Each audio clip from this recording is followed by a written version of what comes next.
ये हमारे इलेक्ट्रोस्टैटिक का 12th लेक्चर है और इसके अंदर हम पढ़ेंगे application of Gauss theorem.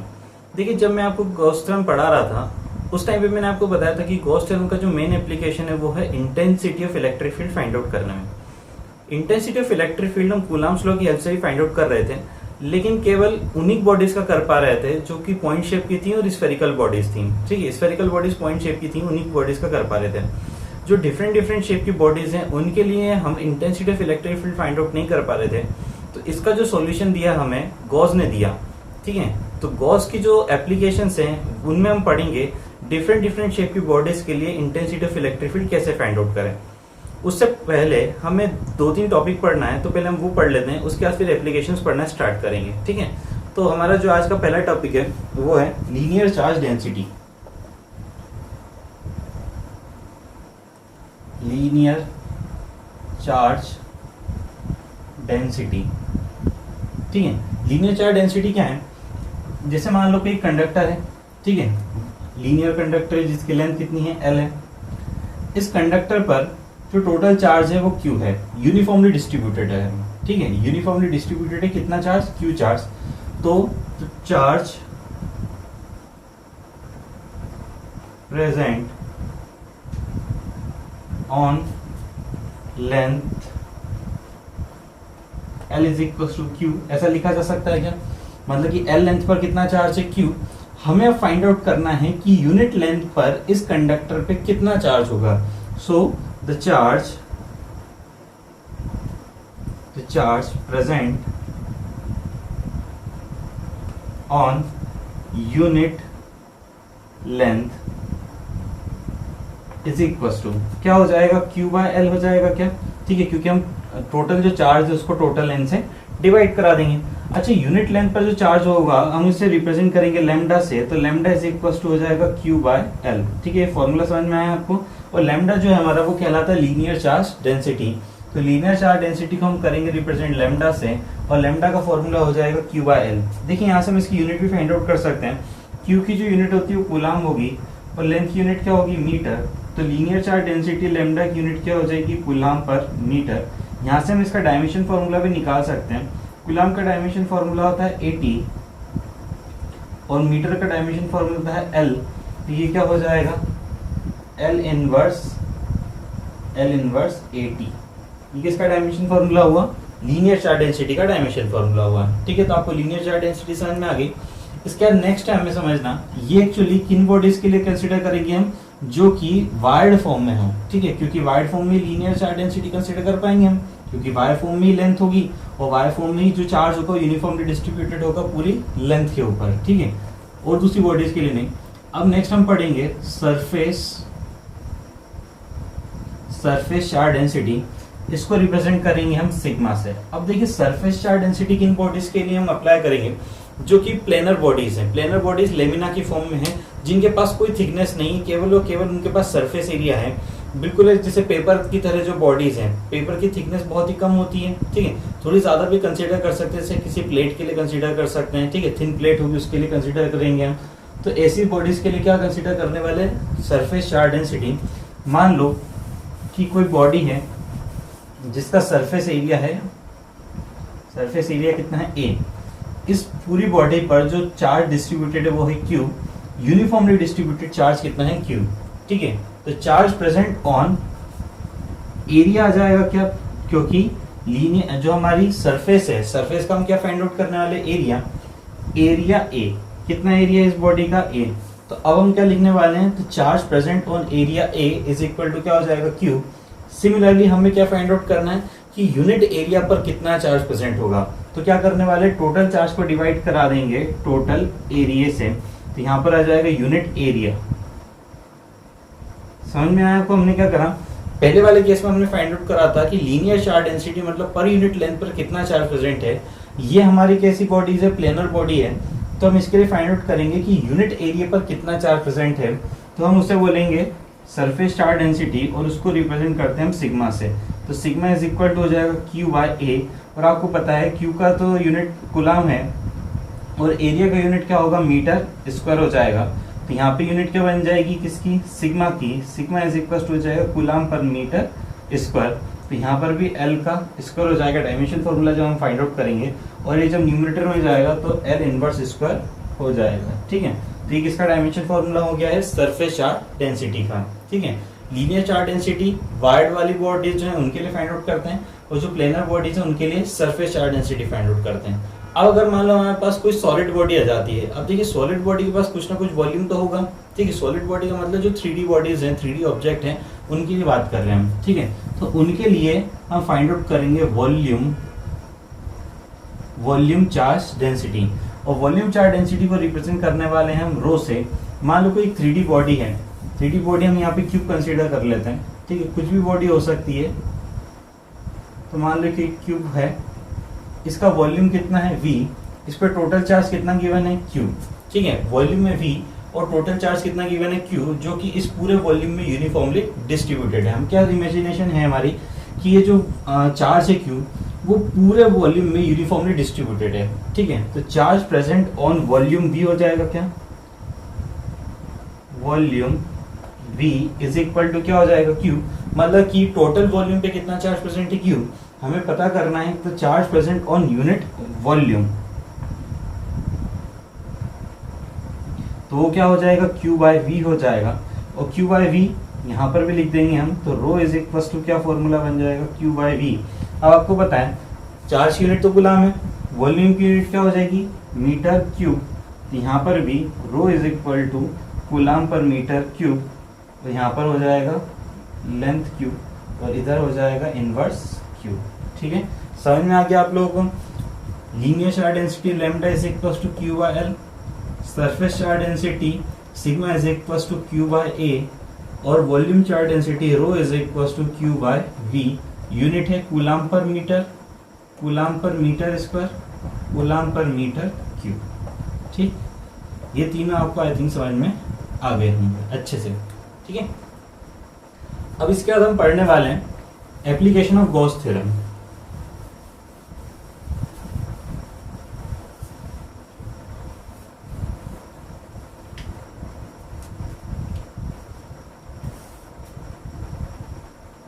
Heading है हमारी एप्लीकेशन ऑफ गॉस थ्योरम। ठीक है, गॉस थ्योरम की हम एप्लीकेशन पढ़ने वाले हैं। उसके अंदर जो फर्स्ट एप्लीकेशन है वो है इलेक्ट्रिक फील्ड इंटेंसिटी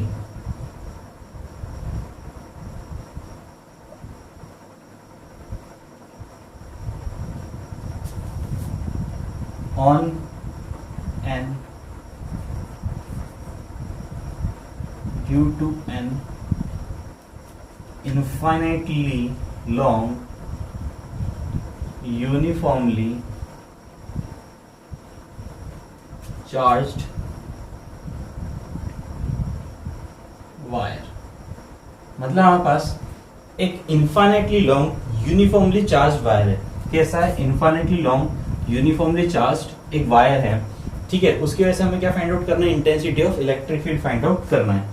तो हम एक डायग्राम से समझते हैं। मान लो हमारे पास ये वायर है कि इन्फाइनाइट इधर भी जा रहा है और इधर भी इसको बहुत दूर तक जा रहा है। ठीक है, तो इस तरह से हमने ये रिप्रेजेंट कर दिया कि जो वायर है इन्फाइनाइटली लॉन्ग है। अब देखिए, जब वायर दोनों साइड से इन्फाइनाइट तक एक्सटेंड हो रहा है तो हमें ये समझ में नहीं आ रहा है कि शुरू कहाँ से हो रहा है, खत्म कहाँ पे हो रहा है। तो हम कहीं पर भी इसका एक आर्बिट्री ओरिजिन कंसीडर कर लेते हैं ओ। ये हमने सपोज करा है कि इसका आर्बिट्री ओरिजिन क्या है ओ। अब इसके राइट साइड भी एक्सटेंड हो रहा है और लेफ्ट साइड भी एक्सटेंड हो रहा है। ठीक है, यहाँ से इसका ओरिजिन होता है।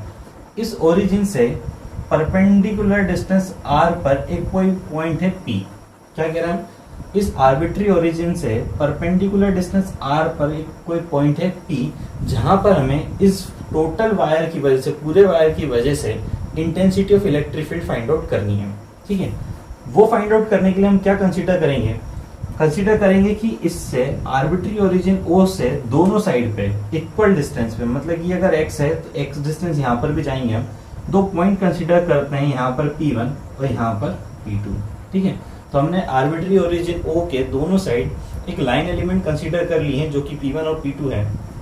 हम क्या कर रहे हैं, इस लाइन एलिमेंट की वजह से इस P पर intensity of electric field find out कर लेंगे, इस P2 की वजह से intensity of electric field find out कर लेंगे, और टोटल का इंटीग्रेशन करा देंगे तो हमें complete intensity of electric field आ जाएगी। तो E1 की वजह से जो P पॉइंट पर इंटेंसिटी ऑफ इलेक्ट्रिक फील्ड है वो है E1 कंसीडर कर लिया। P2 की वजह से जो इंटेंसिटी ऑफ इलेक्ट्रिक फील्ड है वो कितनी है E2। अब इसमें एक बात ध्यान देना कि अगर ये इक्वल लेंथ पर है, ठीक है, तो यहाँ से यहाँ तक की डिस्टेंस और ये डिस्टेंस इक्वल है, ये डिस्टेंस भी इक्वल है, तो ये दोनों डिस्टेंस भी क्या हो जाएगी, इक्वल हो जाएगी, क्योंकि सिमिलर ट्रायंगल बन रहा है। देखिए 90 डिग्री का एंगल, ठीक है, ये डिस्टेंस इक्वल, ठीक, तो सिमिलरिटी वाली कंडीशन अप्लाई हो जाएगी, कॉन्करेंसी वाली कंडीशन भी अप्लाई हो जाएगी, और ये दोनों लेंथ्स भी क्या हो जाएंगी, इक्वल हो जाएगी। उस कंडीशन के अकॉर्डिंगली यहाँ पर जो चार्ज होगा यहाँ पर भी वही चार्ज होगा। तो इस वजह से P पॉइंट पर P1 की वजह से जो इंटेंसिटी ऑफ इलेक्ट्रिक फील्ड होगी दैट इज E1, वही intensity of electric field E2 भी होगी। लेकिन बात ये देखिए, इन दोनों का मैग्नीट्यूड तो इक्वल है, लेकिन दोनों की डायरेक्शन क्या है, डिफरेंट है। दोनों की डायरेक्शन डिफरेंट होने की वजह से हम इसके क्या करेंगे, कंपोनेंट फाइंड आउट करेंगे। तो E2 का एक कंपोनेंट तो इस डायरेक्शन के अलॉन्ग जाएगा और एक इस डायरेक्शन के अलॉन्ग जाएगा, ठीक है। इसी तरह से E1 का भी एक कंपोनेंट इस डायरेक्शन के अलॉन्ग, चलो हम दूसरे पेन से बना लेते हैं इसको। E1 का एक कंपोनेंट इस डायरेक्शन के अलॉन्ग हो जाएगा और एक कंपोनेंट अपवर्ड डायरेक्शन में चला जाएगा, ठीक है। तो इस तरह से देखिए आप, E1 और E2 दोनों के मैग्नीट्यूड इक्वल है, ठीक, तो दोनों के जो कंपोनेंट आने वाले हैं ये वाले, ठीक है। तो ये हम मान लेते हैं E2 cos थीटा है और ये वाला हो जाएगा हमारा E1 cos थीटा। दोनों का मैग्नीट्यूड क्या होगा, इक्वल होने वाला है। दोनों का मैग्नीट्यूड इक्वल और डायरेक्शन अपोजिट है, तो बताइए अगर दो फोर्स हैं, दो फोर्स इक्वल मैग्नीट्यूड के लग रहे हैं, दोनों की डायरेक्शन अपोजिट है, तो जो पर्टिकुलर बॉडी है जिस पर ये दोनों फोर्स एक्ट हो रहे हैं उस पर नेट फोर्स की वैल्यू क्या हो जाएगी, 0। मतलब कि E1 cos थीटा और E2 cos थीटा एक दूसरे के इफेक्ट को कैंसिल आउट कर देंगे और जो net intensity of electric field होगी वो OP की डायरेक्शन में होगी। OP की मतलब कि यहाँ से O से P की डायरेक्शन में हमें net intensity of electric field मिलने वाली है। इतनी बात आ गई क्या समझ में आपको? क्या करा हमने, एक आर्बिट्री ओरिजिन लिया O, इससे दोनों साइड इक्वल डिस्टेंस पे स्मॉल लाइन एलिमेंट कंसीडर कर ली है P1 और P2। P1 की वजह से जो इंटेंसिटी ऑफ इलेक्ट्रिक फील्ड आ रही है पॉइंट P पर वो आ रही E1। P2 की वजह से जो पॉइंट P पर इंटेंसिटी ऑफ इलेक्ट्रिक फील्ड आ रही है वो है E2। E1 और E2 को हमने क्या करा, दोनों डिफरेंट डायरेक्शन में एक्ट हो रहे थे, तो हमने क्या करा, वेक्टर क्वांटिटी है, वेक्टर क्वांटिटी को रिजोल्व किया जा सकता है। तो हमने E1 और E2 को दो डायरेक्शन में रिजोल्व कर लिया, ठीक है। एक हो गया E2 cos थीटा, इधर हो गया E1 cos थीटा, और दो कंपोनेंट परपेंडिकुलर डायरेक्शन में आ रहे थे इस लाइन एलिमेंट के। अब ये जो दोनों कंपोनेंट हैं इक्वल मैग्नीट्यूड होने की वजह से दोनों डिफरेंट डायरेक्शन में भी एक्ट हो रहे हैं, जिसके कारण ये दोनों एक दूसरे के इफेक्ट को कैंसिल आउट कर देते हैं और जो net intensity of electric field आती है वो ओपी की डायरेक्शन में आती है। इतना समझ में आ गया हो तो हम नेक्स्ट डायग्राम की तरफ चलते हैं। नेक्स्ट डायग्राम में क्या होगा कि हम कंसिडर करें कि हमारा लाइन एलिमेंट एक uniformly charged infinitely long wire है जिसका आर्बिट्री ओरिजिन है O। इसके आसपास हम एक सिलेंडर अज्यूम करते हैं, ठीक है, सिलेंडर अज्यूम कर रहे हैं।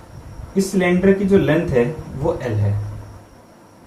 सिलेंडर की लेंथ कितनी है, L, और इसकी जो रेडियस है वो है R। अब यूं सपोज कर लो कि हमने क्या करा है कि ये जो OP है ना, OP को रेडियस मान के हमने एक एनवलप बना दिया, ठीक है। ये जैसे हमारा लाइन एलिमेंट था, इस लाइन एलिमेंट से ऊपर की तरफ एक कोई पॉइंट P था, हमने क्या करा, इसके आसपास इसको घुमा दिया तो बताओ एक सिलेंड्रिकल शेप मिल जाएगा क्या आपको? सिलेंडर शेप मिल जाएगा जो कि इस तरीके का दिखाई देगा, जिसकी लेंथ कितनी है, L। सपोज कर लो इस पर चार्ज कितना आ रहा होगा, Q आ रहा होगा, ठीक है। तो इसकी लीनियर चार्ज डेंसिटी जो है वो लैम्डा हो जाएगी। क्या, इन्फिनिटली लॉन्ग वायर है, इसकी लीनियर चार्ज डेंसिटी क्या हो गई है, लैम्डा। इतनी बात समझ में आ गई आपको? अब हम क्या कर रहे हैं, इस पॉइंट पर इंटेंसिटी ऑफ इलेक्ट्रिक फील्ड देखेंगे, वो E होगी बाहर की डायरेक्शन में। क्यों होगी, यहाँ पे देख रहे हो आप, net intensity of electric field outward direction में आ रही है, OP की डायरेक्शन में, यही OP की डायरेक्शन है। अच्छा, इस पॉइंट पे देखेंगे तो किसी भी पॉइंट पे देख लो आप, ये केस हर जगह अप्लाई हो रहा होगा। कैसे? क्योंकि लेंथ क्या है, इनफाइनाइट। तो जो दो लाइन एलिमेंट यहाँ कंसीडर कर रहे हो आप, इस पॉइंट के लिए भी यहाँ से अगर आप निकालते हो तो दो एलिमेंट इधर से कंसीडर कर सकते हो, दो एलिमेंट डिफरेंट पॉइंट्स के लिए डिफरेंट एलिमेंट कंसीडर कर सकते हो, जिसकी वजह से net intensity of electric field हमेशा किस डायरेक्शन में मिलने वाली है आपको, आउटवर्ड डायरेक्शन में, ठीक है। तो इंटेंसिटी ऑफ इलेक्ट्रिक फील्ड हमेशा कहाँ मिलेगी, इस सिलेंडर के परपेंडिकुलरली आउटवर्ड डायरेक्शन में, ठीक है। तो इतनी सारी ना बनाते हम केवल एक बना रहे हैं ताकि डायग्राम थोड़ा सा क्लियर रहे तो आपको अच्छे से समझ में आए, ठीक है। इसके बाद क्या करेंगे हम, यहाँ पर एक स्मॉल एरिया कंसीडर कर रहे हैं। ये जो स्मॉल एरिया है इसका सरफेस एरिया है ds, मैग्नीट्यूड कितना है ds, और इस पे जो नॉर्मल वेक्टर है वो ds वेक्टर इसी डायरेक्शन में और e वेक्टर भी इसी डायरेक्शन में है। ठीक है, अब हमें क्या पता करना है, इलेक्ट्रिक फ्लक्स फाइंड आउट करना है इस स्मॉल सरफेस एरिया से। अब आपको पता है according to the definition of electric flux phi is equal to, क्या फॉर्मूला होता है, अगर क्लोज सरफेस है तो close integration of E dot D S हो जाता है, दोनों वेक्टर फॉर्म में होते हैं। ठीक है, फाई इज इक्वल टू किस तरह सॉल्व करते हैं, close integration of A dot B is equal to क्या होता है, ए बी कॉस थीटा। यहाँ पर हो जाएगा ए के प्लेस पे E D S cos theta. ठीक है, नेक्स्ट स्टेप में हम लिखेंगे दोनों के बीच का एंगल ई डी एस। अब आपको पता है E और ds दोनों सेम डायरेक्शन में है, अगर दो वो चीजें हैं, दो वेक्टर्स हैं सेम डायरेक्शन में होती हैं तो उनके बीच का एंगल 0 डिग्री हो जाएगा, तो यहाँ पर होगा cos 0 degree. Phi is equal to हो जाएगा ई डी एस, सिंपल। अब देखिए इंटेंसिटी जो इलेक्ट्रिक फील्ड है, मतलब E की जो वैल्यू है, सरफेस के किसी पॉइंट पे चले जाओ सेम रहने वाली है। रीजन क्या है, distance r, charge density lambda है। ठीक है, लीनियर चार्ज डेंसिटी लैम्डा है, जिसकी वजह से हर पॉइंट पे आप देख low intensity of electric field आपको सेम मिलने वाली है, मतलब कि पूरी सरफेस पे। ये जो सिलेंडर बनाया ना हमने, सिलेंडर के हर पॉइंट पे कहीं पे भी चल जाए आपको इंटेंसिटी ऑफ इलेक्ट्रिक फील्ड क्या मिलने वाली, ई कांस्टेंट है, जिसकी वजह से इंटीग्रेशन से कहाँ चला जाएगा, बाहर चला जाएगा, तो ई क्लोज इंटीग्रेशन ऑफ ds कर देंगे। ठीक है, अब एक बार बताइए, फ्लक्स जो पास हो रहा है क्या इन कर्व्ड जो हमारी सर्कुलर सरफेस है, जैसे सिलेंडर होता है, सिलेंडर की कर्व्ड सरफेस होगी और दो सर्कुलर सरफेसेस होंगी, इन सर्कुलर सरफेस से कोई फ्लक्स पास हो रहा है क्या, सोचिए। जो भी फ्लक्स पास हो रहा है केवल इधर से पास हो रहा है। रीजन क्या है, हमने देखा था अगर इधर से कोई फ्लक्स पास हो रहा है तो इधर से भी फ्लक्स पास हो जाएगा। ठीक है, मतलब नेट इलेक्ट्रिक फील्ड इधर आएगी तो इसकी वजह से इधर भी आ जाएगी, तो दोनों एक दूसरे को क्या करेंगे, कैंसिल आउट कर देंगे। मतलब कि इलेक्ट्रिक फील्ड लाइंस तो पास हो रही हैं, लेकिन नेट इलेक्ट्रिक फील्ड लाइन क्या हो जाएगी, 0। क्या मतलब हुआ कहने का कि इधर से देखिए, मान लो कि कोई पॉइंट है यहाँ पर, इसकी वजह से एक इलेक्ट्रिक फील्ड लाइन इधर तो आएगी, इधर भी चली जाएगी।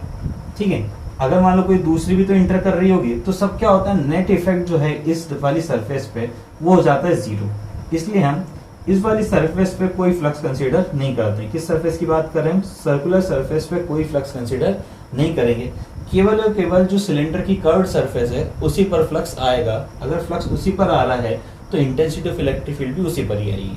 ठीक है, तो यहाँ पे हम जो सरफेस एरिया कंसीडर करेंगे केवल कर्व्ड सरफेस एरिया वाला कंसीडर करेंगे, तो ये हो जाएगा 2 पाई आर एल, क्योंकि देखिए सिलेंडर का जो कर्व्ड सरफेस एरिया होता है वो यही फॉर्मूला है 2 पाई आर एल। ठीक है, ये इक्वेशन नंबर फर्स्ट कंसीडर कर लेते हैं। अब आपको पता है अकॉर्डिंग टू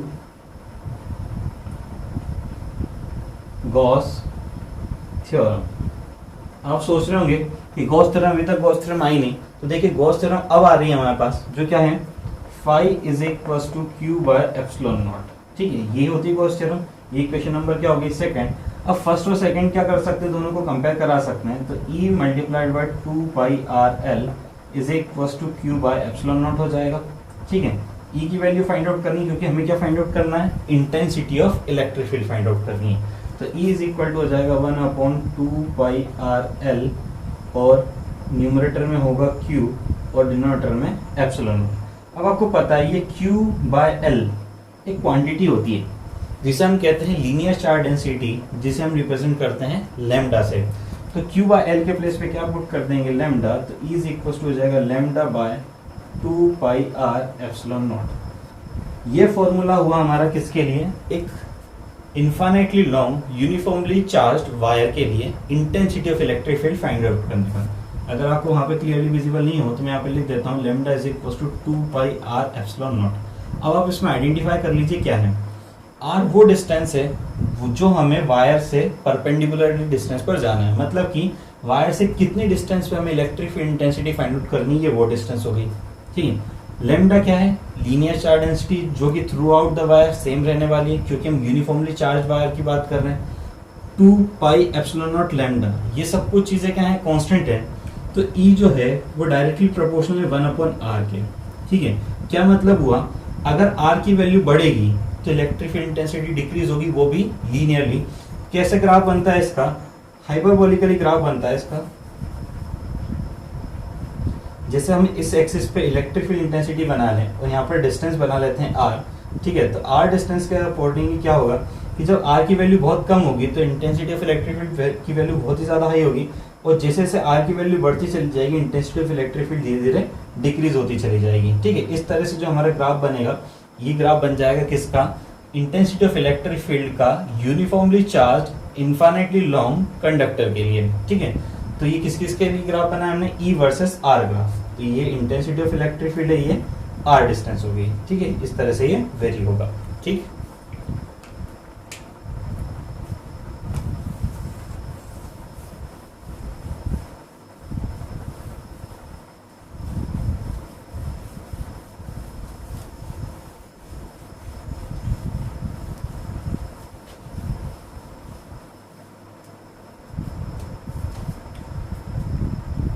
नेक्स्ट जो हमें फाइंड आउट करना है, मतलब नेक्स्ट जो एप्लीकेशन है गॉस थ्योरम की, वो है intensity of electric field,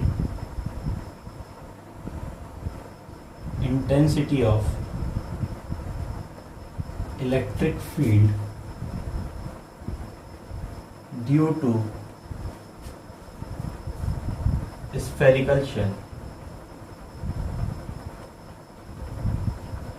spherical shell की वजह से हमें intensity of electric field find out करनी है। अब शेल मतलब क्या होगा, शेल मतलब जैसे कि होलो स्फेयर का आप कंसीडर कर लीजिए। होलो स्फेयर की कुछ ना कुछ थिकनेस होगी, अंदर से होलो है, बाहर से तो कोई मटेरियल है ही नहीं उसके, ठीक है। मतलब कुछ थिकनेस का हमारे पास क्या स्फेरिकल बॉल है, जैसे कि हम ये जो हमने बनाया है स्फेरिकल बॉल बना दिया, ठीक है। अंदर से कैसा है, होलो है, इसकी जो रेडियस है वो कैपिटल R है और सेंटर क्या है O, ठीक। इस स्फेरिकल शेल की केवल सरफेस पे ही चार्ज रह सकता है, क्योंकि देखिए मटेरियल कहाँ है, कंडक्टर कहाँ है, यहाँ पे सरफेस पे, ठीक है। तो चार्ज भी कहाँ एग्जिस्ट कर सकता है, केवल सरफेस पे। अंदर से तो ये होलो है, तो चार्ज अंदर प्रेजेंट होगा नहीं इस स्फीयर के। तो इस स्फीयर पे यूनिफॉर्मली जो चार्ज डिस्ट्रीब्यूटेड है वो कैपिटल Q है, सॉरी स्मॉल q है, ठीक है, पॉजिटिव चार्ज है। अब हमें क्या कंसीडर करना है, इसमें दो केस लेने हैं। दो केस कौन कौन से हैं, एक तो हमें कंसीडर करना है इस स्फीयर के बाहर, आउटसाइड हमें intensity of electric field find out करनी है, और हमें फाइंड आउट करनी है इस स्फीयर के अंदर, ठीक है। तो हम उसके लिए एक गॉसियन सरफेस का बनाते हैं, कंस्ट्रक्शन करते हैं।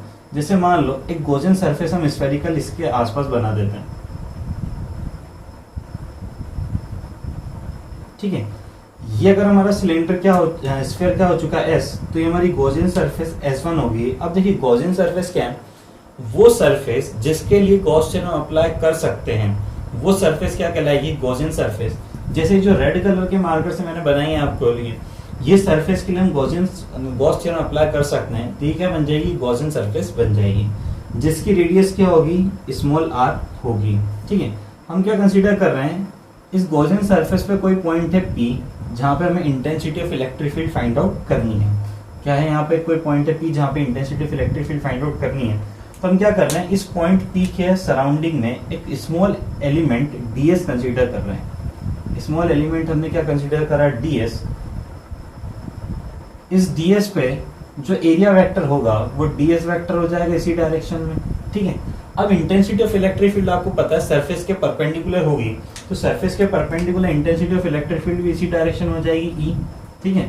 अब देखिए दोनों सेम डायरेक्शन में, क्या किस किस की बात कर रहे हैं, एक तो एरिया वेक्टर और एक इंटेंसिटी ऑफ इलेक्ट्रिक फील्ड। अब हमें क्या पता करना है, इस गॉसियन सरफेस की लिए intensity of electric field find out करनी है। तो हम क्या कर रहे हैं, सबसे पहले इलेक्ट्रिक फ्लक्स की डेफिनेशन के accordingly, according to the definition of electric flux, phi is equal to क्या फॉर्मूला होता है, close integration of E vector dot ds vector, ठीक है।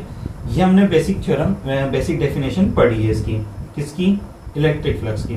क्या करते हैं हम, phi is equal to E ds cos theta हो जाएगा, ठीक है। क्यों हुआ, vector A dot vector B is equal to AB cos theta हो जाएगा। अब हम क्या करेंगे, थीटा की वैल्यू पुट करेंगे अगले स्टेप में। कैसे, ds देखिए इस डायरेक्शन में, E भी देखिए इसी डायरेक्शन में, दोनों सेम डायरेक्शन में, तो एंगल क्या हो जाएगा, 0 डिग्री।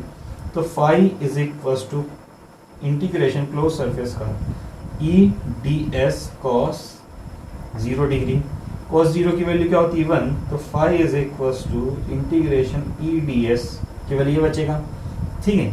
अब इंटेंसिटी ऑफ इलेक्ट्रिक फील्ड जो हम फाइंड आउट कर रहे हैं उसकी वैल्यू क्या होने वाली, कांस्टेंट। रीजन क्या है, देखिए ई का फॉर्मूला क्या होता है, 1/4 pi epsilon naught Q by R. किसी स्फेयर के लिए या स्फेरिकल चार्ज बॉडी के लिए ये होता है, आर स्क्वायर होता है, ठीक है।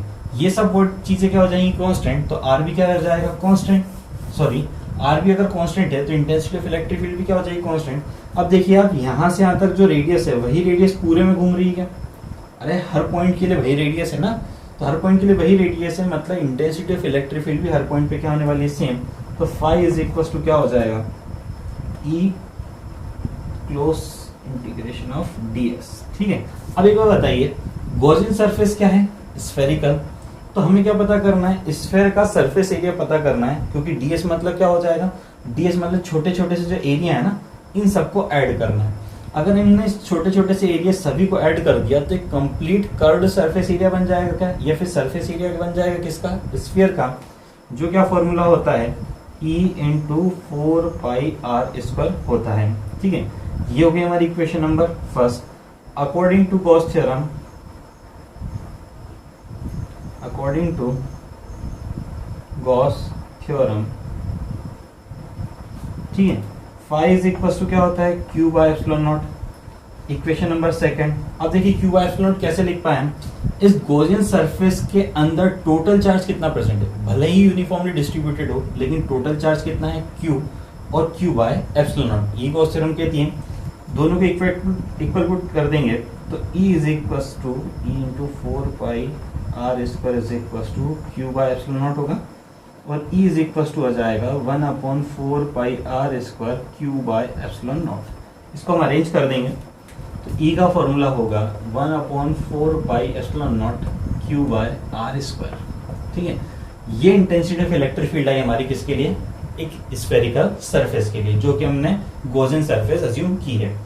अब एक चीज ध्यान से देखना आप, अब अगर मान लो हम ये कंसीडर करते कि जो टोटल चार्ज प्रेजेंट है Q, वो इस O पॉइंट पर प्रेजेंट है, किस पॉइंट पर प्रेजेंट है, O पॉइंट पर प्रेजेंट है, और हमें P पॉइंट पर intensity of electric field find out करनी है जो कि O से R डिस्टेंस पर है, ठीक है। इमेजिन नहीं कर पा रहे तो मैं एक डायग्राम बना देता हूँ। जैसे इस पॉइंट पर चार्ज कितना प्रेजेंट है, Q, ये डिस्टेंस है R, और हमें इस पॉइंट पे intensity of electric field find out करनी है। तो फॉर्मूला क्या होता था, E is equal to 1/4 pi epsilon naught Q by R square. देखिए यही फॉर्मूला तो इधर भी आ रहा है, कहने का मतलब क्या हुआ, गॉसियन सरफेस के अंदर जो भी चार्ज प्रेजेंट है वो या तो पॉइंट शेप में प्रेजेंट हो, मतलब किसी एक पर्टिकुलर पॉइंट पे प्रेजेंट हो, या फिर यूनिफॉर्मली डिस्ट्रीब्यूटेड हो। इस केस में यूनिफॉर्मली डिस्ट्रीब्यूटेड है, इस केस में एक पर्टिकुलर पॉइंट पे।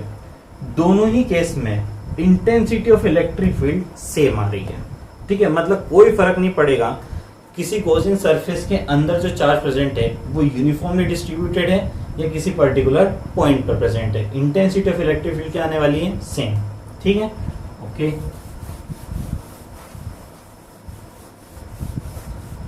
अब हम फाइंड आउट करेंगे इसके अंदर, मतलब कि जो स्फेरिकल चार्ज शेल है, ठीक है, इसके अंदर हमें intensity of electric field find out करनी है। तो हम जो गॉसियन सरफेस अज्यूम कर रहे हैं, इनसाइड कर रहे हैं, ठीक है। ये मान लो अब ये जो डिस्टेंस है कितनी हो जाएगी, R, मतलब कि जो गॉसियन सरफेस हमने अज्यूम की है, पहले वाले केस में S1 की थी, इस केस में हम S2 को मान लेते हैं। S2 है, S2 की रेडियस क्या हो जाएगी, R, ठीक है। यहाँ पर भी हम क्या कंसीडर कर रहे हैं, R ही कंसीडर कर रहे हैं। मान लो ये जो गॉसियन सरफेस बाहर वाली थी इसको हमने श्रिंक कर दिया और श्रिंक करके इस R डिस्टेंस पे लिया है जो कि स्फेरिकल चार्ज शेल के अंदर है, ठीक है। हमें यहाँ पर intensity of electric field find out करनी है, तो सेम प्रोसीजर अप्लाई करेंगे, वही सारे अजम्पशन लेंगे कि मान लो स्फेरिकल चार्ज शेल का जो सेंटर है वो है O, रेडियस है कैपिटल R, इसके अंदर हमने एक गॉसियन सरफेस अज्यूम की है जिसकी रेडियस है स्मॉल r, इस सरफेस का क्या हो जाएगा, S2 हो जाएगी सरफेस, जो कि स्फेरिकल सरफेस है, ठीक है। उसके बाद हमें फ्लक्स फाइंड आउट करना है according to the definition of electric flux, वो भी क्या होगा, E is equal to phi E dot ds होगा, ठीक है। आपको पता है ये बहुत बार कर चुके हैं हम, E ds cos थीटा हो जाएगा। अगेन यहाँ पर हम एक स्मॉल एलिमेंट कंसीडर कर लेंगे, इस एलिमेंट पे जो ds होगा वो आउटवर्ड होगा, E भी होगा वो भी कहाँ होगा, आउटवर्ड ही होगा, दोनों के बीच में एंगल 0 डिग्री होने वाला है। तो कॉस की यहाँ पे वैल्यू क्या रख देंगे 0 डिग्री, और कॉस 0 डिग्री की वैल्यू क्या हो जाती है 1। समझ में आ गया आपको? तो फाई इज इक्वल टू ई बाहर चला जाएगा, क्लोज इंटीग्रेशन ऑफ ds हो जाएगा। ठीक है, तो फाई इज इक्वल टू क्या हो चुका है e इंटू 4πr²। अब 4πr² कैसे लिखा मैंने? देखिए अंदर वाली जो सरफेस है स्फेरिकल है, हमें स्फेयर का सरफेस एरिया फाइंड आउट करना है जो कि होगा 4πr², इक्वेशन नंबर फर्स्ट। अब देखिए अकॉर्डिंग टू गॉस थ्योरम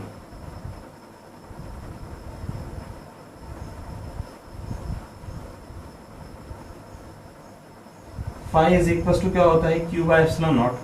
अब ये जो हमने गॉस थ्योरम लगाई है वो किसके लिए लगाई है? S2 सरफेस के लिए। S2 सरफेस के अंदर चार्ज कितना प्रेजेंट है? ध्यान से देखो, जो भी चार्ज प्रेजेंट है इस स्फेरिकल शेल की सरफेस पे प्रेजेंट है। ठीक है, यहाँ पर देखो इस पॉइंट पे कोई चार्ज नहीं, यहाँ पर नहीं, यहाँ पर नहीं, इस S2 सरफेस के अंदर कोई चार्ज प्रेजेंट नहीं है। तो Q की वैल्यू क्या हो जाएगी यहाँ पर 0। अगर Q की वैल्यू 0 हो गई तो फ्लक्स की वैल्यू भी क्या हो जाएगी 0।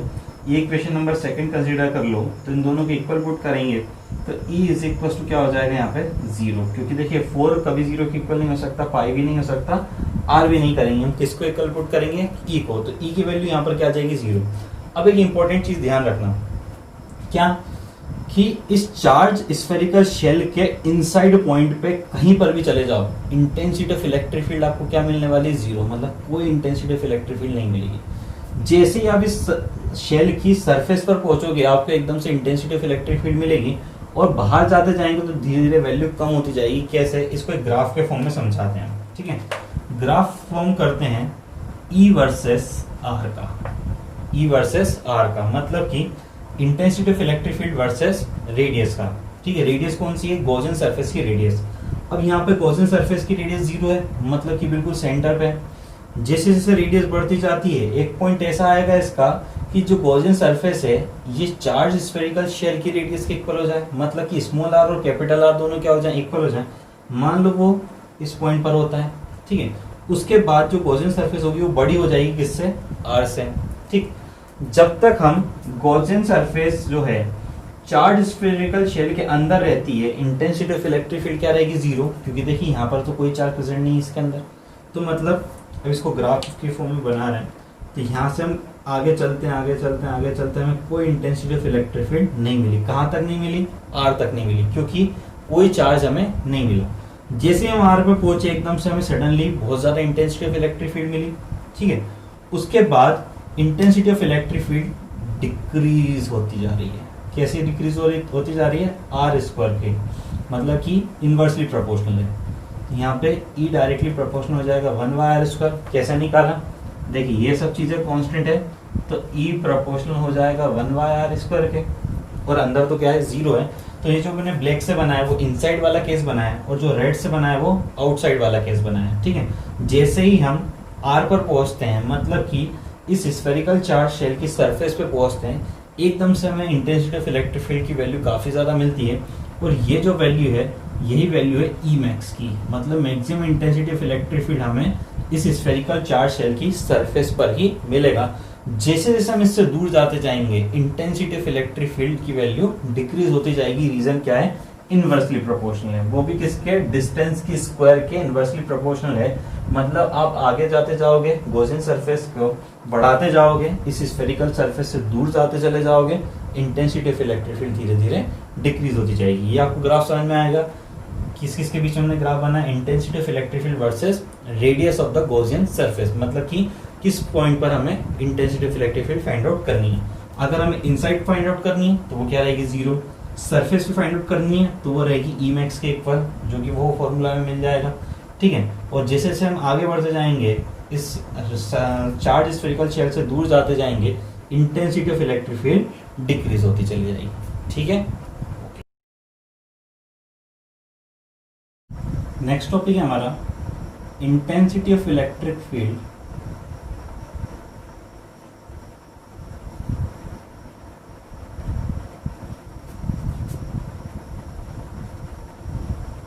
Due to non conducting charged solid sphere.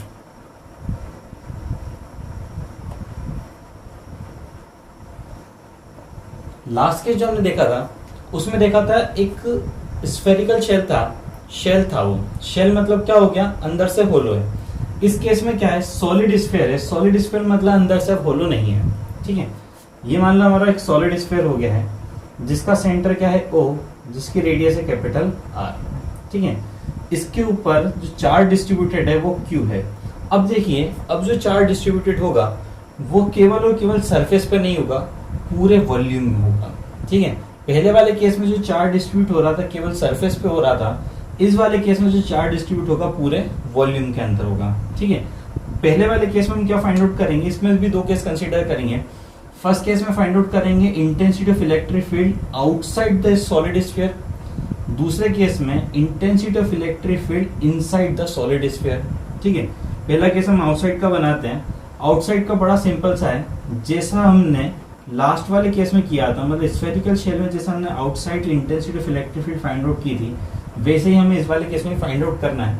क्या करेंगे उसके लिए, एक spherical shell spheric Gaussian surface consider करेंगे। स्फेरिकल गॉसियन सरफेस का नाम हो जाएगा S1, जिसका सेंटर जो है O है, जिसकी रेडियस है R। इस पॉइंट पर कोई पॉइंट, इस सरफेस पे कोई पॉइंट है P, जहाँ पे हमें intensity of electric field find out करनी है।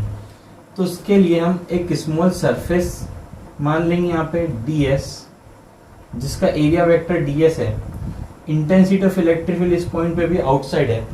तो सारी चीजें अगर सेम है तो intensity of electric field find out करने के लिए सबसे पहले हम फ्लक्स फाइंड आउट करते हैं। फ्लक्स का फॉर्मूला होता है close integration of E dot ds, ठीक है। आपको पता है क्या करेंगे हम, E ds cos थीटा, बार बार कर चुके हैं, बताने की जरूरत नहीं है। E ds cos theta, theta की वैल्यू 0, रीजन जिस डायरेक्शन में ds है मतलब कि एरिया वेक्टर है, उसी डायरेक्शन में इंटेंसिटी ऑफ इलेक्ट्रिक फील्ड है। cos 0 की डायरेक्ट वैल्यू में रख रहा हूँ 1, और 1 लिखने से कोई सेंस है नहीं, ठीक है। तो phi is equal to E बाहर चला जाएगा, क्लोज इंटीग्रेशन ऑफ ds, और ds जो है हमारी मतलब जो सरफेस है, इन सभी एलिमेंट्स को अगर हम ऐड कर देंगे तो बन जाएगी हमारी स्फेरिकल सरफेस। तो बनेगा हमारा स्फेरिकल सरफेस का सरफेस एरिया। तो फाई इज इक्वल टू हो जाएगा E into 4 pi R square, और phi is equal to according to Gauss theorem Q by epsilon naught भी होता है। Equation number first, equation number second, दोनों को इक्वेट कर देंगे तो हो जाएगा इधर E into 4 pi R square is equal to Q by epsilon naught. हम यहाँ से E की वैल्यू फाइंड आउट करते हैं जो कि 1/4 pi epsilon naught Q by R square, direct मैंने अरेंज करके लिख दिया। देखिए पहले वाले केस में जब हमने स्फेरिकल शेल कंसीडर करा था उसमें भी सेम टू सेम यही फॉर्मूला आ रहा था, मतलब आउटसाइड में कोई भी डिफरेंस नहीं होगा, चाहे आप सॉलिड स्फेयर के लिए फाइंड आउट करो चाहे स्फेरिकल शेल के लिए फाइंड आउट करो, ठीक है। जो भी डिफरेंस आएगा वो इनसाइड के लिए आएगा, ठीक है। अब हम इनसाइड जो स्फेरिकल शेल कंसीडर कर रहे हैं वो ये रेड वाला कंसीडर कर रहे हैं। इसके लिए हमने S2 नाम दे दिया। ये एक गॉसियन सरफेस है, गॉसियन सरफेस का नाम क्या हो जाएगा S2, जिसका सेंटर अगेन O है, और रेडियस कितनी है R, रेडियस कितनी है R। अभी रेडियस बड़ी थी, हमने क्या कर दिया, स्फीयर को छोटा कर दिया, रेडियस क्या कंसीडर कर ली R, ठीक है। अब क्या होगा, इस वॉल्यूम में जो टोटल चार्ज प्रेजेंट है वो है Q। आपको पता है मैंने बताया था वॉल्यूम चार्ज डेंसिटी, तो टोटल वॉल्यूम में कितना चार्ज प्रेजेंट है Q। तो यूनिट वॉल्यूम में जो चार्ज प्रेजेंट होता है उसको हम कहते हैं Q/V, ठीक है। तो ये जो रो है उसे हम कहते हैं volume charge density. Volume charge density के शॉर्ट फॉर्म में वॉल्यूम चार्ज डेंसिटी VCD भी लिख सकते हैं। VCD rho is equal to Q/V है। V is the volume of the sphere, ठीक है।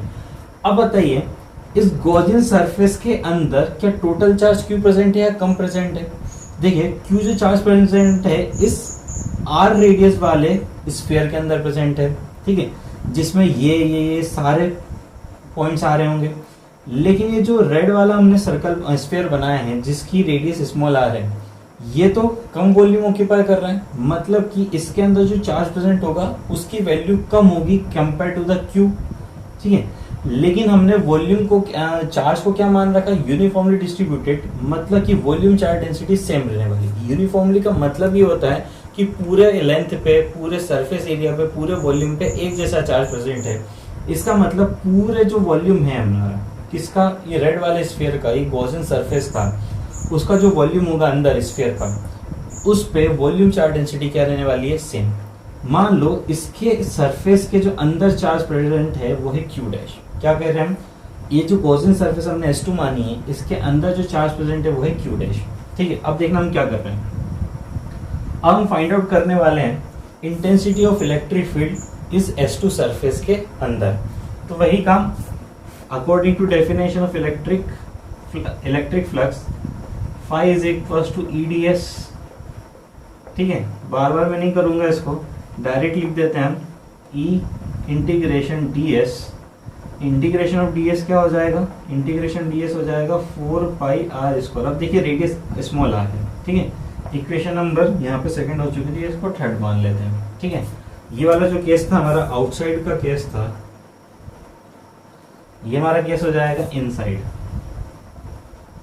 ठीक है, अब नेक्स्ट जो काम है हमारा वो क्या है, phi is equals to Q by epsilon naught. ठीक है, according to Gauss theorem phi is equals to क्या होता है, क्यू बाय एप्सिलॉन नॉट। अब देखिए ये जो गॉसियन सरफेस S2 है, इसके अंदर कितना चार्ज प्रेजेंट है, इसके अंदर क्यू चार्ज प्रेजेंट नहीं है, कितना है, क्यू डैश है। क्यों, क्योंकि जैसे जैसे हम अंदर आते जा रहे हैं स्फीयर छोटा होता जा रहा है, पार्टिकल्स भी कम है, चार्ज भी कम होता जा रहा है। ठीक है, तो यहाँ पे कितना चार्ज प्रेजेंट होगा, क्यू डैश। दोनों को हम इक्वेट करेंगे तो E is equals to E into 4 pi r square is equal to Q dash by epsilon naught. तो यहाँ से E इज इक्वल्स टू निकल के आएगा 4 pi r square q by epsilon naught. ठीक है, इसको इक्वेशन नंबर थर्ड नाम देते हैं हम, सॉरी फोर्थ दे देते हैं क्योंकि थर्ड हो चुके हैं हमारा, ये फोर्थ हो गया है, दोनों को इक्वल पुट करा तो ये फिफ्थ हो चुका है। ठीक है, अब नेक्स्ट हम क्या कर रहे हैं, बड़े ध्यान से समझना। अब वॉल्यूम चार्ज डेंसिटी तो सब सेम रहने वाली है। क्यों, जैसे डेंसिटी सेम रहती है हर पॉइंट पे, वैसे ही वॉल्यूम चार्ज डेंसिटी भी क्या रहेगी, सेम। मतलब चाहे हम इस पूरे बड़े स्फीयर के लिए निकाले, छोटे के लिए निकाले और छोटे के लिए निकाले, वॉल्यूम चार्ज डेंसिटी रो तो क्या रहने वाली है, सेम। ठीक है, अब एक बार बताओ, अगर हम स्मॉल स्फीयर के लिए फाइंड आउट करेंगे तो उसके लिए चार्ज क्या हो जाएगा, क्यू डैश। ये जो अंदर वाला चार्ज है वो क्या हो जाएगा, क्यू डैश। और वॉल्यूम क्या आ जाएगा इसका, 4/3 पाई r क्यूब। क्या मतलब हुआ, देखिए अगर हम अंदर वाले स्फीयर पे चार्ज ले रहे हैं तो उसका वॉल्यूम भी है तो अंदर वाले का ही रखना पड़ेगा ना। तो रो इज इक्वल टू क्या हो जाएगा, Q dash bye 4/3 pi r cube. तो हम यहाँ से क्यू डैश की वैल्यू निकालते हैं, that is rho by 4 rho multiplied by 4/3 pi r cube. ये क्यू डैश की वैल्यू उठा के यहाँ पे क्यू डैश है, इक्वेशन नंबर 5 में रख सकते हैं क्या। तो फ्रॉम इक्वेशन 5 क्या हो जाएगा, हमारे पास E की वैल्यू फाइंड आउट करनी है 1/4 पाई r स्क्वायर, Q की प्लेस पे क्या पुट कर देंगे, rho into 4/3 pi r cube, और अपॉन में क्या चल रहा है, अपॉन में एप्सिलॉन नॉट, तो 4/3 एप्सिलॉन नॉट ऐसा लिख देते हैं। ठीक है, 4 पाई से 4 पाई कैंसिल, r स्क्वायर से r स्क्वायर कैंसिल, न्यूमरेटर में बचेगा r, नीचे बचेगा 3 एप्सिलॉन नॉट। तो इंटेंसिटी ऑफ इलेक्ट्रिक फील्ड का फॉर्मूला हो जाएगा रो r बाय 3 एप्सिलॉन नॉट। ठीक है, ये बहुत इंपॉर्टेंट फॉर्मूला है किसके लिए, सॉलिड स्फीयर के अंदर intensity of electric field find out करने के लिए। E इज इक्वल टू क्या फॉर्मूला हो जाएगा, इधर लिख देते हैं हम, E is equal to rho r by 3 epsilon naught, कहाँ, इनसाइड सॉलिड स्फीयर। ठीक है, इनसाइड सॉलिड स्फीयर के लिए फॉर्मूला हो जाएगा। अब हम इसका कंबाइंड ग्राफ बनाते हैं। कंबाइंड ग्राफ किस चीज के पीछे बनाएंगे, intensity of electric field versus radius graph. ठीक है, तो दो फॉर्मूले समझ में आ गए, आउटसाइड तो इस तरह से रहने वाली है और इनसाइड इस तरह से रहने वाली है। मैं इन दोनों फॉर्मूले को छोड़ के बाकी सब रफ कर देता हूँ।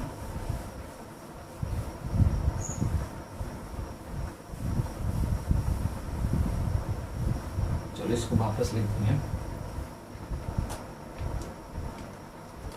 क्या फॉर्मूला था, E is equal to 1/4 pi epsilon naught Q by r square, ये आउटसाइड। ठीक है, अब समझना, ये इंटेंसिटी ऑफ इलेक्ट्रिक फील्ड है, ये हमारी गॉसियन सरफेस की रेडियस इस तरह से इंक्रीज हो रही है, इधर यहाँ पे इधर इंक्रीज हो रही है। रेडियस 0 थी मतलब कि सेंटर पर धीरे धीरे बढ़ते जा रही, कंडीशन ऐसी आ रही है कि चार्ज स्फेरिकल शेल की जो सॉलिड स्फीयर की रेडियस के बराबर हो गया हमारी गॉसियन सरफेस। उसके बाद फिर और बाहर बढ़ते चली जाएगी। अब देखना इनसाइड जो है रो कांस्टेंट 3 एप्सिलॉन नॉट कांस्टेंट, तो इनसाइड जो है प्रोपोर्शनल है आर के, लीनियरली प्रोपोर्शनल मतलब रेडियस बढ़ेगी तो इंटेंसिटी ऑफ इलेक्ट्रिक फील्ड बढ़ेगी, वो भी लीनियरली। लीनियरली कैसे बढ़ती है, इस तरीके से बढ़ती है, ठीक है, देखिए लीनियरली ग्राफ बढ़ रहा है। उसके बाद जैसे ही आर पे पहुंची है तो ये मैक्सिमम वैल्यू अटेन कर ली इसने, ठीक है। जैसे ये बाहर की तरफ आती है, मतलब कि इस सॉलिड स्फीयर से बाहर की तरफ आएगी, तो ये वाला फॉर्मूला उसको फॉलो करना है जो कि बता रहा है कि ई इनवर्सली प्रोपोर्शनल है आर स्क्वायर के, मतलब जैसे जैसे आर बढ़ता जाएगा इंटेंसिटी ऑफ इलेक्ट्रिक फील्ड घटती चली जाएगी, वो भी इस तरीके से, ठीक है। यहाँ पे क्या हुआ, इनसाइड का केस हुआ, यहाँ पे किसके लिए हुआ, आउटसाइड का। इस पॉइंट पे इंटेंसिटी ऑफ इलेक्ट्रिक फील्ड की जो वैल्यू है वो मैक्सिमम है, ई मैक्स। कब है, जब R is equal to capital R के इक्वल हो जाए, ठीक है। मतलब आप ये जो चार्ज स्फेरिकल शेल है उसकी सरफेस पर बैठ जाओ, वहां पर इंटेंसिटी ऑफ इलेक्ट्रिक फील्ड निकालो, तो उसकी वैल्यू क्या आएगी, मैक्सिमम आएगी। अंदर से आप बाहर आते जा रहे हो, आते जा रहे हो, आते जा रहे हो, इंटेंसिटी ऑफ इलेक्ट्रिक फील्ड बढ़ती जा रही है, सरफेस पे आगे मैक्सिमम होगी, सरफेस पे आने के बाद फिर वापस से डिक्रीज होती चली जाएगी, वापस से डिक्रीज होती चली जाएगी।